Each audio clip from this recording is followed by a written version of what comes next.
Okay, well, we're now coming to the third and final panel of our morning together.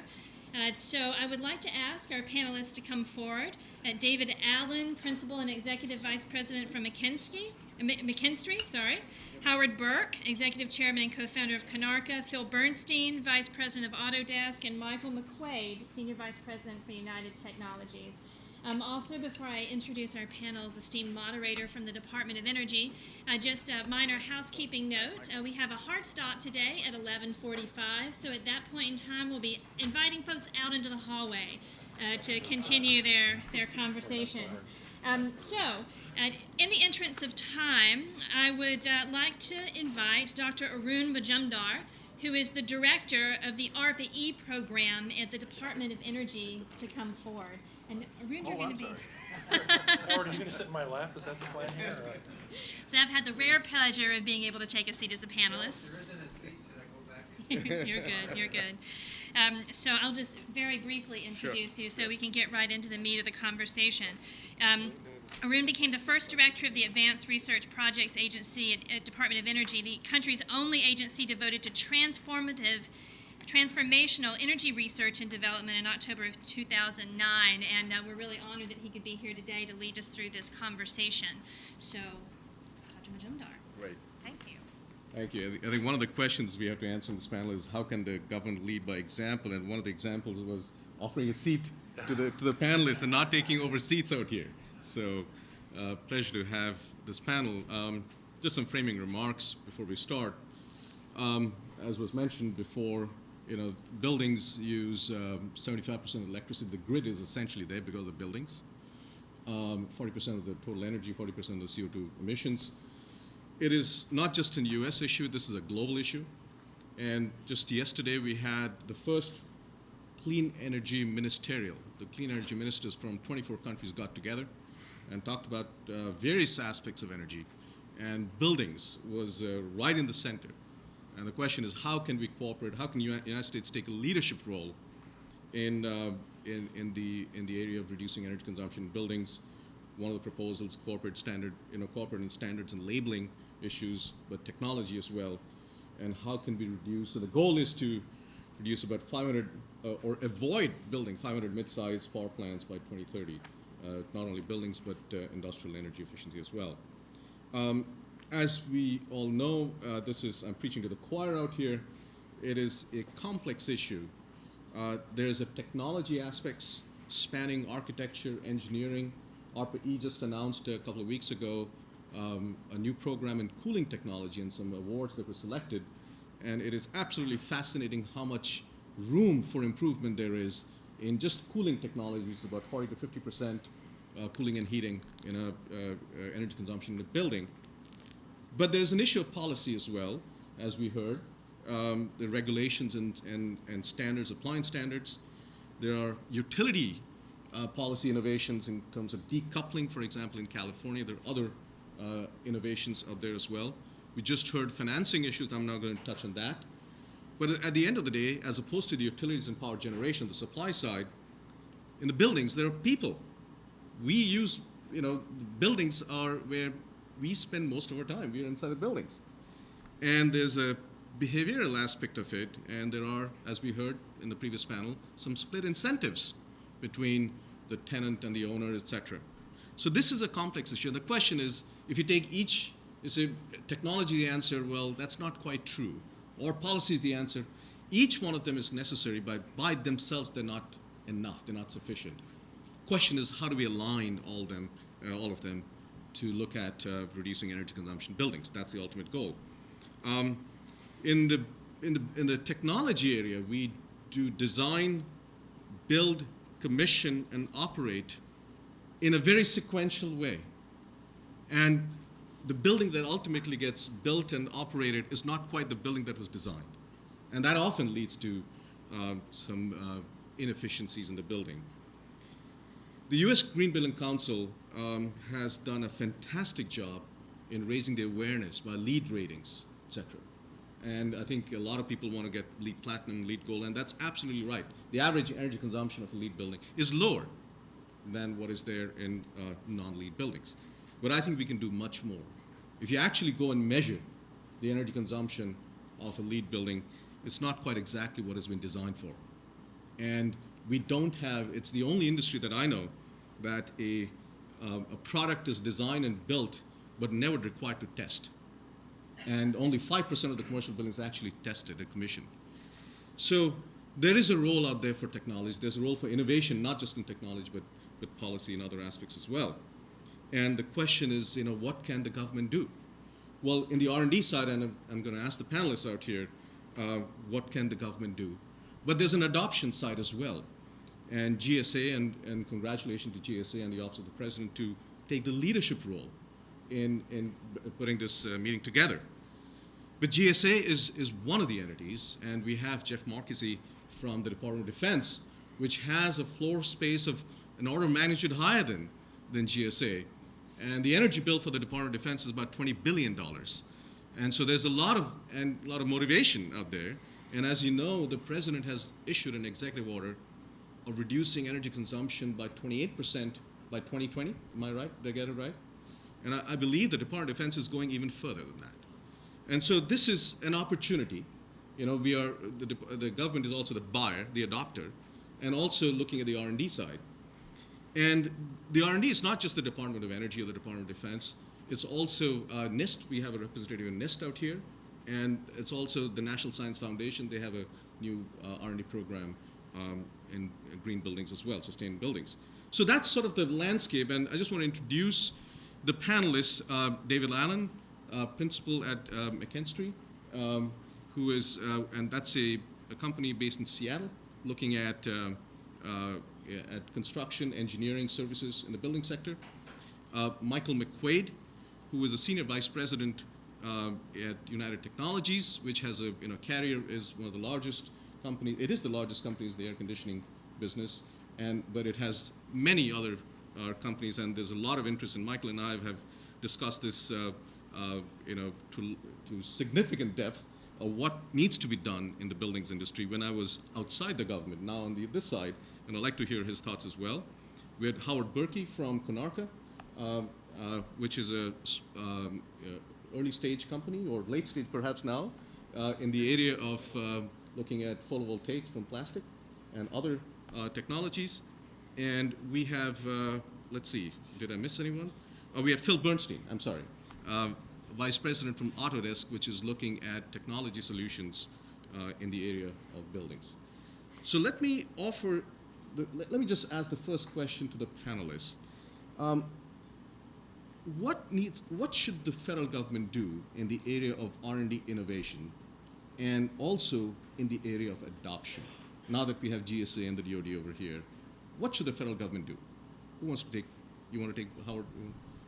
Well, in the spirit of sharing with the audience in a transparent fashion my hats that I wear here, so I am the founder and chairman of Konarka. I'm also a member of Good Energies, which is a leading global investment firm in renewables, energy efficiency, green buildings. I'm a serial entrepreneur and proud to be an American serial entrepreneur. Konarka is my 13th company, and I've pioneered a variety of technologies, not just in energy.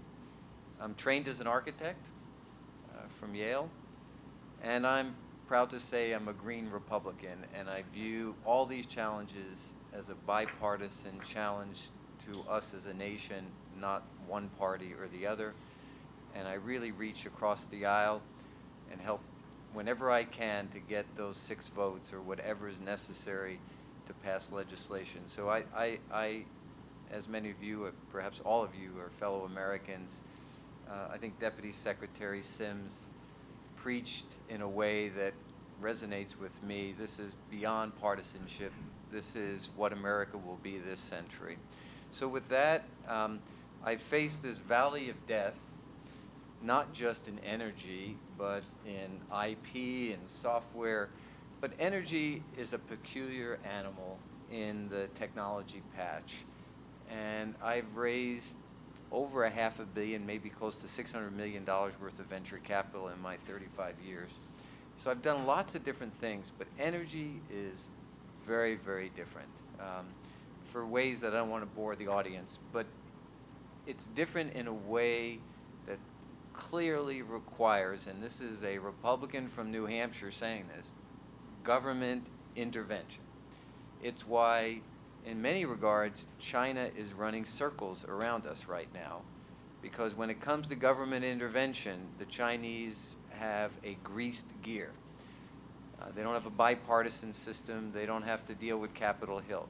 So I really believe, I'm not a libertarian, but as a moderate Republican from New Hampshire, I believe this energy equation needs federal government intervention in a meaningful way. But I want to applaud the last 2 years of the Bush administration, the near first 2 years of this administration, because in 4 years we've done a great deal of progress in this regard, a great deal. But China is a juggernaut. And what I think, first, Arun, needs to be addressed is this valley of death on the technology side. The DOE and Chairman Bingaman over the years have evolved a good solution in CETA. So first thing I would do is try to get CETA passed in whatever vehicle we can get through the Congress. That's to get technology to the pilot scale. But your second part of your question is deployment. And as I commented earlier, the capital markets are broken. They're broken all around the world. And I don't think the Europeans with feed-in tariff have the ultimate solution, because they seem to shake the capital markets as they have in Germany, in Spain, now in Italy, where they wake up one day and say, this is too expensive, we're going to change the game rules, and everyone shudders that financed hundreds of billions of dollars of wind farms and solar farms, which Good Energies does too. So I don't think the U.S. is at a disadvantage because we don't have feed-in tariffs and we tend to leverage the tax code. I think what we need is an intermediary. I believe, and I've worked with Reed Hundt and worked with both administrations, folks, that we really need this entity, the Green Bank. We need this intermediary to fill this capital market void. Now, some would argue on a temporary basis. I would say Fannie Mae, Freddie Mac, Sallie Mae, the Low-Income Housing Authority, these were thought to be temporary but became permanent market solutions, and we've learned how to work with them. I think we need a permanent market solution that does not crowd out the private sector, maybe even makes the private sector take notice and want to be more efficient in these markets and compete. But we need a solution that is different than the repertoire of tools we now have, and I think there's a need to form this Green Bank. Thank you. Phil? So I'm Phil Bernstein. I'm with Autodesk. We are the primary design technology providers in the building industry. We basically make design tools that architects, engineers, and contractors use to build their buildings. So I want to look at the problem from a slightly different perspective. We sort of sit in the middle of a series of questions that the overall building industry is focusing right now. We've heard a lot of discussion today about the amount of energy that buildings consume and their environmental footprints. The building industry process itself is also hugely inefficient. Like probably 70 cents on the dollar that gets spent on construction is actually effectively deployed. And in this recession, at least from our perspective, as we look at the way our customers, who are architects and engineers and contractors, are rethinking their design processes, they're looking at fundamental ways to sort of improve both their process and the results that occur. And there's a big transition going on right now from old style methodologies of essentially using two-dimensional pieces of paper to new style methodologies of using high resolution three-dimensional modeling techniques to understand buildings. And it's a particularly useful approach in the sustainability model, because what it allows is designers and architects and engineers, contractors and clients like the government to rapidly understand alternatives. But to the extent to which these tools are thought of reductively as sort of expensive electronic pencils, there's a missed opportunity here, I think. And one of the things that has characterized the building industry during my entire career, and I guess I have to confess now that I used to work for one of those world-class architects that put the Italian marble in the lobbies, is this struggle with trying to understand how to rapidly comprehend outcomes, how is it that you go through a design process and really quickly understand the implications of your decisions, and how do you rapidly iterate that question? That's a tools issue, but it's also a sort of project structure issue. And so what we're seeing right now in the commercial sector in the building industry is very high interest and engagement in these kinds of sophisticated technologies, and lots of questions about what the process implications are. How do architects, engineers, and contractors actually function with clients? And so Arun, my view of your question is, first, how do you grasp an innovation, and second, how do you get it adopted? And what was interesting in this project that we've been working on with modeling adoption is that one of the central moments when the building industry turned its attention to this set of questions is when the GSA decided to stipulate certain kinds of digital deliverables in their process. Speaking as an architect, I have to say our industry is extremely poorly organized. It's very hard for us to talk to one another. There are very few standards. And when the federal government does something, the industry snaps to attention and goes, well, that might actually be a good idea. So it would seem to me that if there are a series of sustainable objectives that are very easily supported by the kinds of tools that are out there, like modeling tools and energy analysis tools, and we make tools that let people take digital cameras and rapidly capture existing conditions so they can go out and grab a building quickly. If those kinds of processes were piloted by the government simultaneously with innovations around how projects are organized, so they were outcome-based project organizations instead of deliverable-based project organizations, then you'd get this cycle of innovation that would move the industry forward. But it's a question of setting a pilot example that combines a perspective of how the project is organized along with the toys that everybody uses to work on the project. In some sense, the toys are less interesting than the process issues, in my view. It's actually reducing the risk in actually doing so, being the first one. Right, Do and it. I mean, when Michelle called me to participate in this, I was kind of shocked, right? Because these discussions generally are not focused on design problems, although there are a lot of designers in the audience here. And if there were process innovations in the front end of the process, as you described, where you could simulate the approach that you were taking and then draw conclusions before you actually go out and build the prototype. Exactly. But those things are not just the stipulation of tools. The Fed's going to have to look at the kinds of things that Administrator Johnson was talking about this morning. How are projects organized? Why are all the procurement procedures so focused on lowest first cost? And it's all deliverables, right? I mean, I've done a couple of GSA's jobs myself, and you get a checklist. Do this, do that, do this. Doesn't have anything to do with outcomes. Doesn't say we want the building to perform this way, or we'll pay you if the building performs this way. Right. The tools are sufficient to try those structures now. The government should try that. Michael? Thank you very much. I'm Michael McQuaid, Chief Technology Officer from United Technologies. A couple of comments. I think we have a very positive environment right now in the public and private investment in building technologies. I think we have a long history of component level technologies, and I think the appreciation for how those components have to work together in systems level technology is an emerging theme, both amongst agencies like DOE and NSF, et cetera. I think ARPA-E is off to a great start. Of the full disclosure, we have been funded from Arun in one of those programs that somebody mentioned before, which is these unique battery systems. So I think it's off to a great start, and we have a lot of sort of good feeling about where that's going to happen. I would say sort of three things. So first of all, we know how to build highly efficient buildings. We know how to build those as a craft. As my colleague has just mentioned, that's a very complicated process, and there is significant investment needed both on the process side and I would say on the technology side in how to turn that craft into a deployable at-scale set of activities. So there's a place for the industry to be involved. There's a place for, in particular, for example, the high-performance computing assets in various parts of the government to be involved in the whole process of understanding how we do complex models of buildings and then turn them into reduced order models that can be used by the design community in an effective process. So that's point number one. Point number two, we know how to build buildings that go out the door highly efficient. But it's sort of like when you get a PhD, the smartest day of your life is the day you pass your exam, and it's all downhill from there. The best a building works is the day it first achieves its first commissioning, and it's all downhill from there. And so the other major investment theme that we as a community and a community of industry and government need is to understand this whole process of ongoing, continuous, regular commissioning of buildings. It doesn't need to be a once every 4-year process. It needs to be an ongoing process for connecting the design of the building to the development of the control and reporting mechanisms of the building, so that our buildings don't just go out the door as LEED Platinum, they stay LEED Platinum over the lifetime of the building. The third point I would make is we know how to build buildings, we know how to invest in individual buildings, but we have in the federal government the primary place to demonstrate deployment at scale.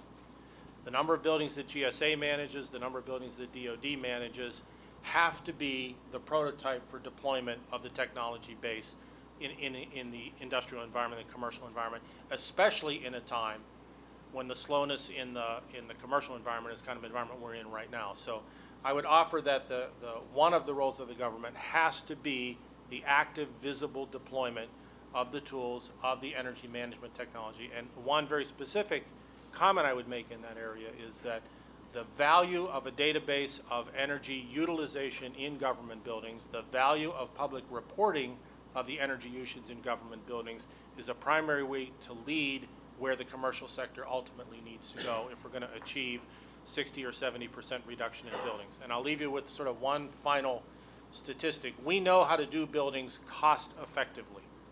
We did major work with the World Business Council on a study of properties around the world to understand, can we in fact achieve significant reduction in building energy consumption with investments that have a positive return, whether that's a 2-year return, a 5-year return, a 10-year return, or ultimately return.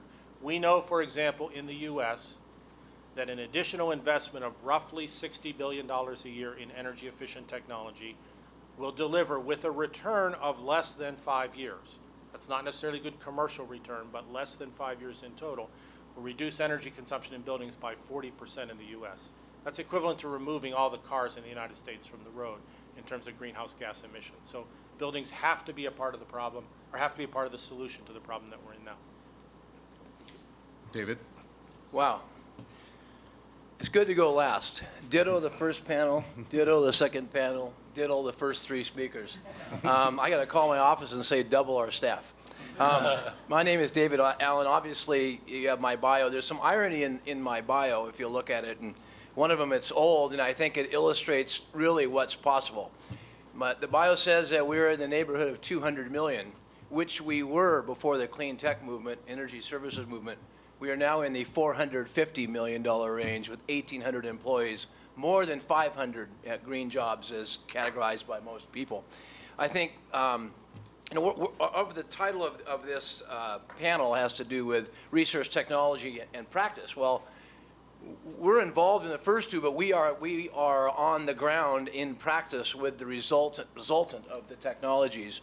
I think my lovely government affairs executive that got me ready for this meeting would like me to say is that the three things, so we go on to the next question, that we think the government needs to do, and I think the GSA, we have several GSA jobs and part of the big DOE contract, is that parity in its investment tax credit and production tax credit with renewable energy efficiency. If what all the experts say, and our experts say, that if 50% of all energy in the built environment is wasted, I would say that represents the largest renewable pool of opportunity energy now for the next 10 years on the face of the planet.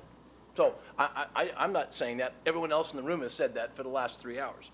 So second thing is there's a lot of on-the-shelf technologies. We're designing, building, operating, maintaining buildings all from the Mississippi West, soon to go farther, based on our success of making energy services plans for buildings have payback.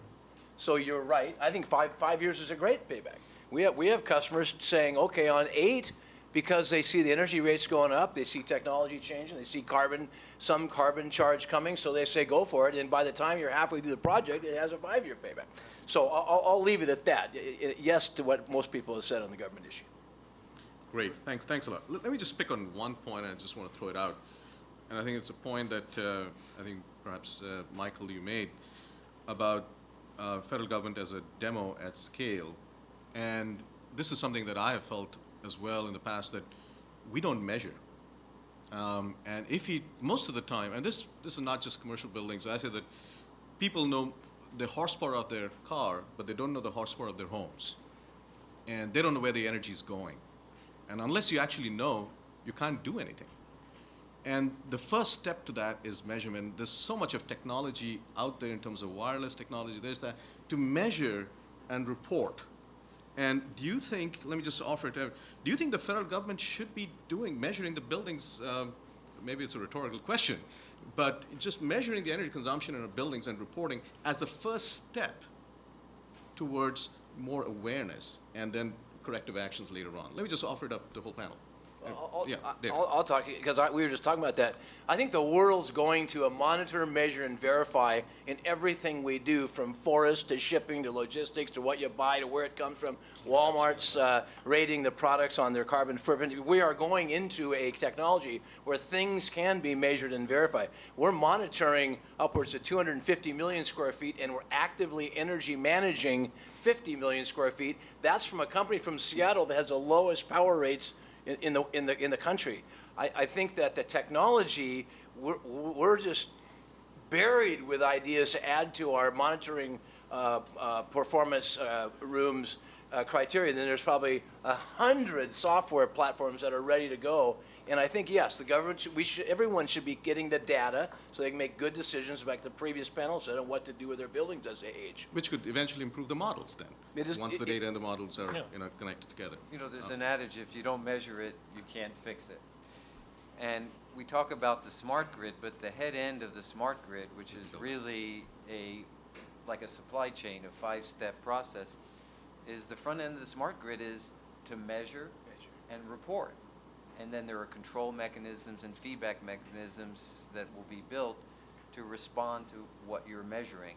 But certainly the head end of what we have come to know as the smart grid is measuring what is going on in that plant, in that home, in that building. I just want to ask the audience a question, if I may, Mr. Moderator. Sure. And Mike and I were having a little joke about this, because United Technologies builds some of the best turbines in the world. So if there were 2 airlines that were flying in America, and you had a choice of flying only on 1 or 2 airlines, one airline ripped out the interior of the fuselage and gave you new carpeting and new chairs and all that, and it did it every 5 years. And the other airline changed, and the other airline serviced the turbines, the engines that were flying every 5 years. But they changed the interior, they serviced the turbines every 5,000 hours of flight, but they ripped out the interior every 5 years. Which airline would you fly? Would you put yourself in a brand new seat every 5,000 hours? Or would you accept a new seat every 5 years, but expect that turbine to be looked at and examined every 5,000 hours? Obviously, no one would sit in a brand new seat with 5-year-old turbines that nobody's ever looked at or serviced. And that's sort of the analogy that comes to my mind looking at the building inventory. What I heard is that GSA sort of takes the seats out and remodels every 5 years. Why aren't they measuring it like a turbine? But actually, let me for the audience question, maybe we should have a set of 3 questions together, and then maybe have the panel. And how much time do we have? 5 minutes. Okay. So 3 at a go. 3 sets of 3. Open to the audience. Yes.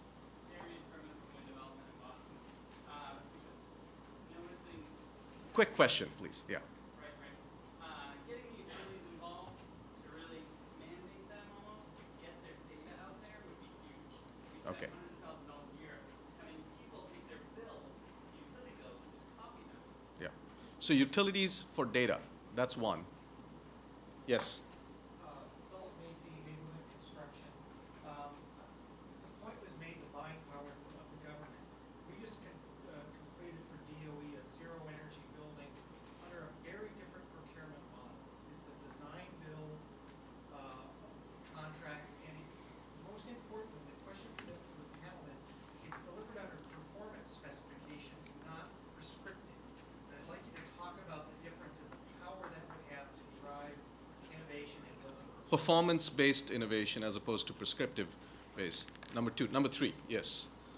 David Stewart from Steve Gray. The question would be, should we move beyond simply measuring performance and actually modeling facilities? beyond measurements to modeling facilities. Okay, so let's, the set of three: utilities, performance-based, beyond measurement. So let me hit two of them, the first and the third. I think, look, I'm a scientist, so data is always a good thing. I think data that comes from the government, I don't feel bad about because I own it in the first place, right? It's my government.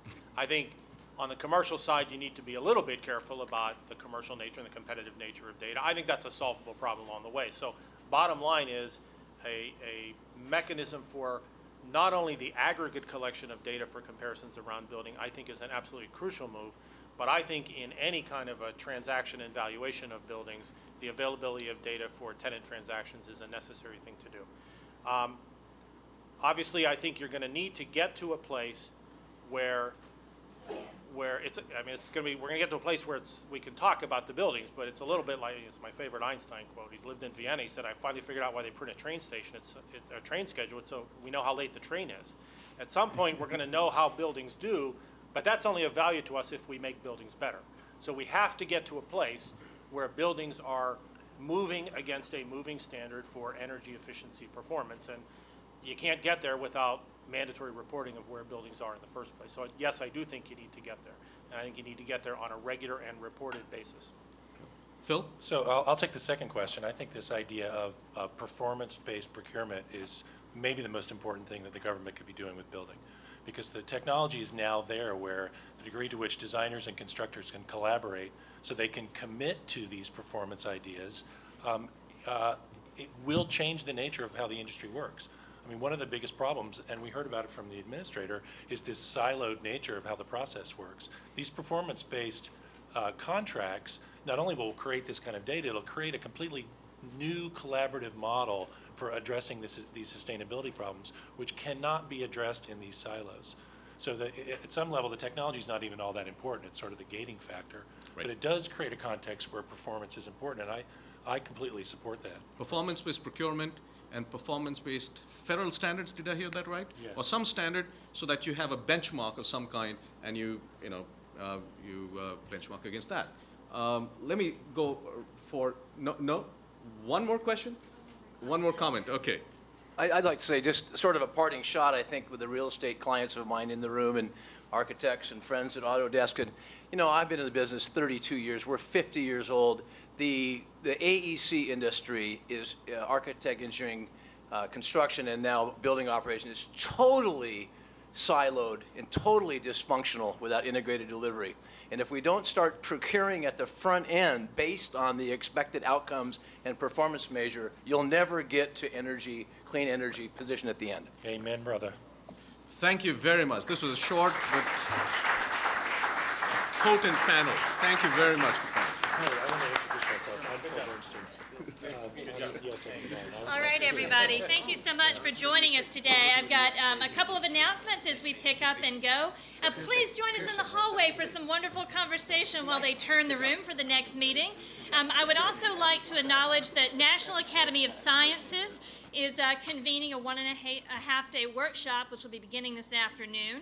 It has been sponsored by GSA, the BTRD, which is led, co-chaired by the Office of Science and Technology Policy, and the Department of Energy. So for those of you who are going to be joining in that workshop, there's a shuttle bus that will be leaving from right outside the gate that you came in. Again, thank you for joining us this afternoon. Thank you for the wonderful dialogue.